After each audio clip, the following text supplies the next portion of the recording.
नमस्कार दोस्तों, आपके अपने YouTube चैनल GS एक्सप्रेस 2 में आपका पुनः स्वागत है।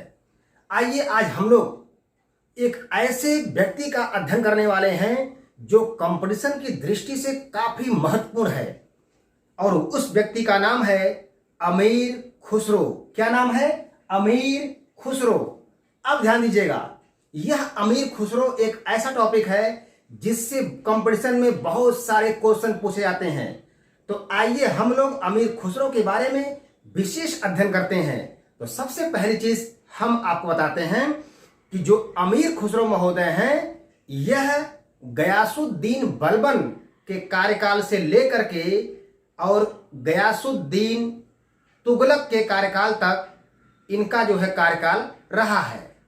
तो इसलिए हम लोग जो मध्यकालीन भारत का अध्ययन कर रहे हैं, मध्यकालीन इतिहास का अध्ययन कर रहे हैं, उसमें हम लोग खिलजी वंश के अंत तक पहुंच चुके हैं। अब तुगलक वंश की स्टार्टिंग होने वाली है। तो इसलिए हमने सोचा कि इस महान व्यक्ति का भी उल्लेख इसी वीडियो के अंतर्गत कर दिया जाए, ताकि इनका कार्यकाल भी गयासुद्दीन तुगलक के समय में समाप्त हो जाएगा और जो है इनका पूरा परिचय भी आप तक पहुंच जाएगा। ये बहुत स्पेशल वीडियो है, इस पर विशेष ध्यान दीजिएगा। तो ध्यान दीजिएगा, ये जो अमीर खुसरो महोदय हैं, अमीर खुसरो का जन्म उत्तर प्रदेश के एटा जिले के पटियाली नामक गांव में हुआ था। कहां हुआ था? अमीर खुसरो का जन्म उत्तर प्रदेश के एटा जिले के पटियाली नामक गांव में हुआ था। और अब यह गांव एटा जिले में न होकर बल्कि कासगंज में है। कहां पर है? वर्तमान में यह गांव कासगंज जिले में आता है। इनके बचपन का नाम अबुल हसन था। क्या नाम था? इनके बचपन का नाम अबुल हसन था। अब ध्यान दीजिएगा, यह जो अमीर खुसरो हैं, यह गयासुद्दीन बलबन के पुत्र शाहजादा मोहम्मद के समय में अपने साहित्यिक जीवन की शुरुआत की थी। ध्यान दीजिएगा, उस समय में दो व्यक्ति, एक अमीर खुसरो और दूसरा अमीर हसन दहलवी, इन दो व्यक्तियों ने अपने साहित्यिक जीवन की शुरुआत की थी, लेकिन पॉपुलैरिटी ज्यादा अमीर खुसरो को मिली। तो अब ध्यान दीजिएगा, अगर पूछे कि दिल्ली सल्तनत के काल में 8 सुल्तानों का काल देखने वाला कौन सा प्रसिद्ध सूफी संत थे या कौन से व्यक्ति थे, तो आप कहेंगे अमीर खुसरो।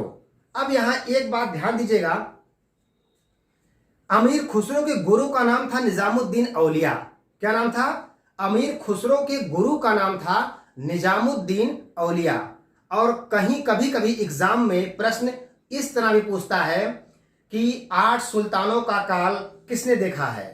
तो ध्यान रखिएगा, उसमें अमीर खुसरो का नाम न रख करके बल्कि निजामुद्दीन औलिया का नाम रखा गया है और ये क्वेश्चन भी कई बार पूछा गया है। तो हमें इस टॉपिक को पढ़ने के साथ साथ हमें दोनों बातों का ध्यान देना है कि निजामुद्दीन औलिया का किसी भी सुल्तान के दरबार से कोई भी संबंध नहीं था। ठीक है, क्योंकि निजामुद्दीन औलिया जो थे वह किसी भी दरबार से संबंधित नहीं थे। अब सोचने वाली बात है, तो क्वेश्चन क्यों पूछता है? तो आयोग में इतिहास से ऐसे बहुत सारे विवादित क्वेश्चन पूछे जाते हैं जिसे हम समझकर अगर नहीं पढ़ेंगे तो हमारे क्वेश्चन गलत होने के चांसेस पूरा रहते हैं। इसलिए ध्यान दीजिएगा, कभी भी ऐसा कोई भी पेपर यूपीएससी का नहीं जाता है जिसमें इतिहास के 2-4 क्वेश्चन हाई कोर्ट में न पहुंच जाएं। तो इस पर ध्यान दीजिएगा, हमें समझदारी से सीखना है, पढ़ना है, एकदम से रटना नहीं है। तो ध्यान दीजिएगा, हमने कहा कि अमीर खुसरो के गुरु का नाम निजामुद्दीन औलिया था और यह निजामुद्दीन औलिया जो है, इनसे भी क्वेश्चन पूछता है कि इनकी दरगाह कहाँ है। तो इनकी दरगाह मैंने पीछे आपको बताई थी कि इनकी दरगाह दिल्ली में है। कहाँ पर है? दिल्ली में है। किसने बनवाया था? खिज्र खां ने बनवाया था। तो यहाँ इस बात का आप ध्यान रखिएगा, इनकी दरगाह कहाँ है? दिल्ली में है। कौन बनवाया था? खिज्र खां ने बनवाया था। तो मैंने आपको इनके बारे में बताया था। अब ध्यान दीजिएगा, यह जो इनके गुरु हैं निजामुद्दीन औलिया, यह अपने शिष्य अमीर खुसरो को तुर्कल्लाह कहकर संबोधित किए थे। क्या कहकर संबोधित किए थे? तुर्कल्लाह कहकर संबोधित किए थे। तो यहां ध्यान दीजिएगा, यह जो अमीर खुसरो हैं, इन्हें भारत में खड़ी बोली का जन्मदाता माना जाता है। क्या मैंने कहा? अमीर खुसरो को भारत में हिंदी खड़ी बोली का जन्मदाता माना जाता है। तो ये बात आपको समझ में आ गई होगी।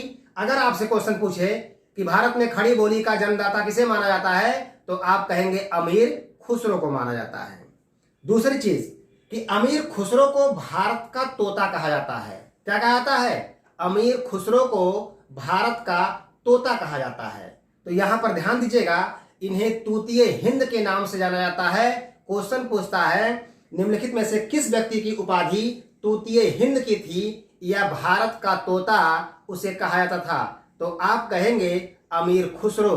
ठीक है, अब ध्यान दीजिएगा, यह जो अमीर खुसरो महोदय हैं, इन्होंने सितार एवं तबले का आविष्कार किया था।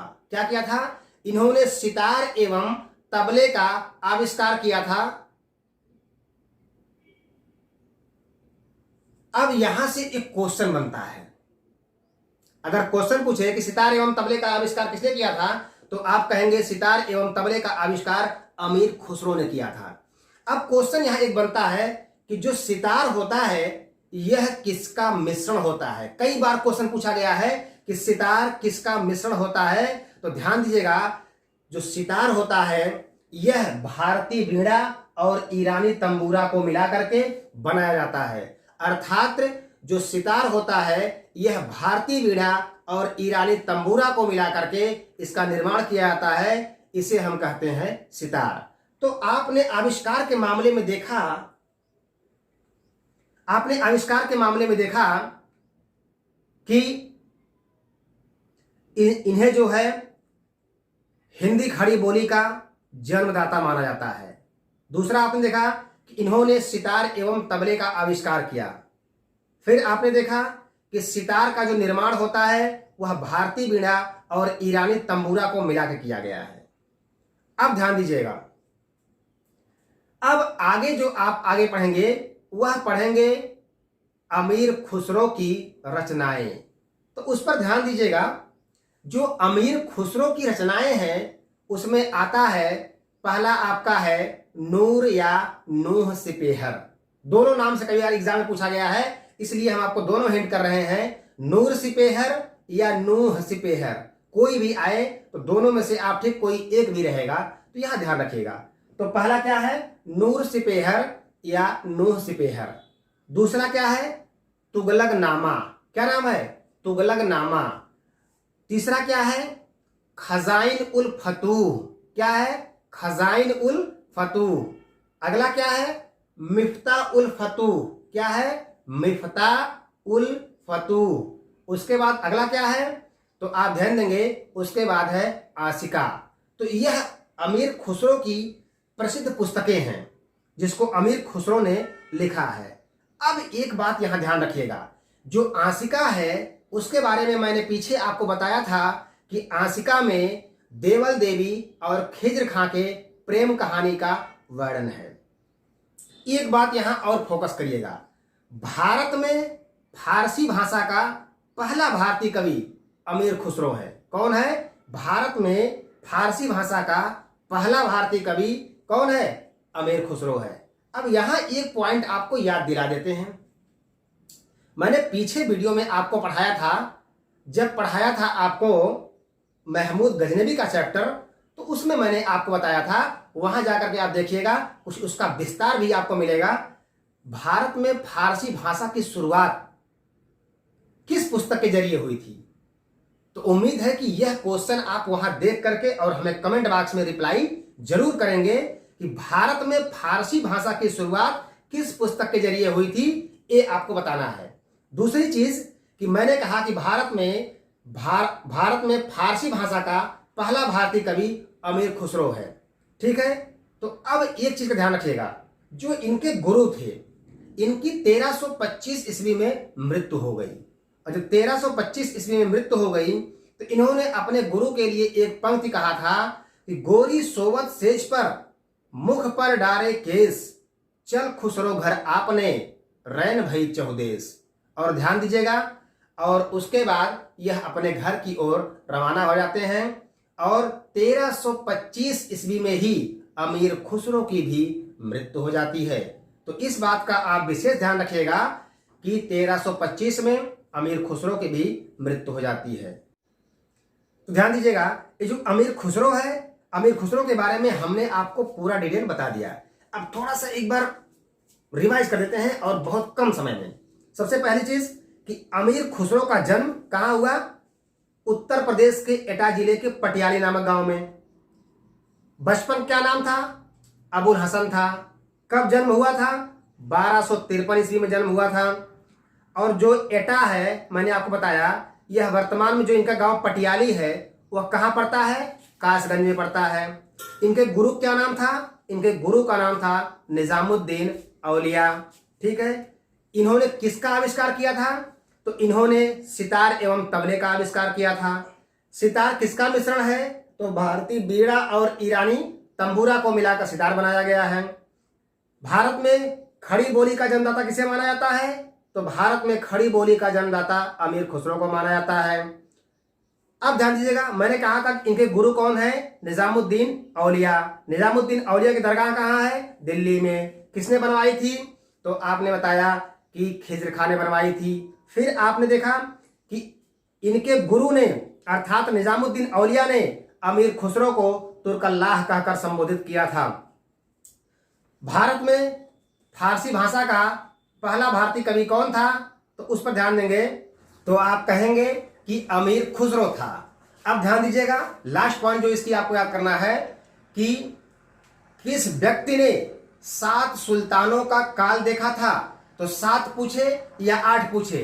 तो 7 सुल्तानों का काल किसने देखा था? तो आप कहेंगे अमीर खुसरो ने देखा था। मैंने आपको एक चीज बताया था कि अगर अमीर खुसरो का ऑप्शन नहीं रहता है और उनके गुरु निजामुद्दीन औलिया का ऑप्शन रहता है तो हम निजामुद्दीन औलिया को मार देंगे। क्यों? क्योंकि कई बार क्वेश्चन ये पूछा जा चुका है और अमीर खुसरो का ऑप्शन नहीं देता है। और मैंने आपको ये बताया था कि निजामुद्दीन औलिया का किसी भी सुल्तान के दरबार से कोई संबंध नहीं था, तो इसलिए क्वेश्चन पूछता है तो हमको पढ़ना पड़ता है। अब ध्यान दीजिएगा, यह इस तरह से अमीर खुसरो की पूरी वीडियो कंप्लीट हुई। यदि आपको कहीं से कुछ पूछना है तो आप कमेंट बॉक्स में जाकर के अपना कमेंट करें, हम आपके प्रश्नों का उत्तर जरूर देंगे। दूसरी चीज, यदि वीडियो आपको अच्छी लगी हो तो आप उसे लाइक करना ना भूलें, और यदि आप हमारे चैनल पर पहली बार विजिट कर रहे हैं तो चैनल को सब्सक्राइब करना ना भूलें। धन्यवाद।